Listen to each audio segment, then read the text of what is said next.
muitos dos meus perseguidores e os meus adversários. Não me desvio, porém, dos teus testemunhos. Vi os infiéis e senti desgosto, porque não guardam a tua palavra. Considera em como estremeço os teus preceitos. Vivifica-me, ó Senhor, segundo a tua bondade.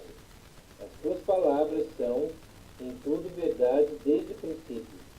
E cada um dos teus justos juízos dura para sempre.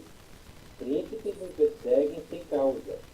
Porém, o que o meu coração teme é a tua palavra. Alegro-me nas tuas promessas, como quem acha grandes despojos. Abomino e detesto a mentira, porém amo a tua lei. 7 vezes no dia eu te louvo pela justiça dos teus juízos. Grande paz têm os que amam a tua lei. Para eles não há tropeço.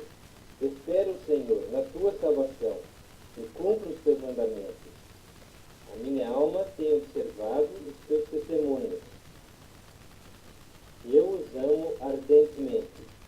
Tenho observado os teus preceitos e os teus testemunhos, pois na tua presença estão todos os meus caminhos. Chegue a ti, Senhor, a minha súplica. Dá-me entendimento segundo a tua palavra. Chegue a minha petição à tua presença. Livra-me segundo a tua palavra. Profiram louvor os meus lábios, pois me ensinas os teus decretos.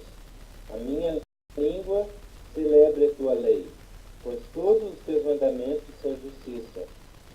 Venha a tua mão socorrer-me, pois escolhi os teus preceitos.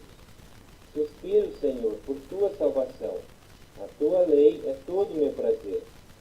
Viva a minha alma para louvar-te. Ajude-me os teus juízos. Ando errante como ovelha desgarrada.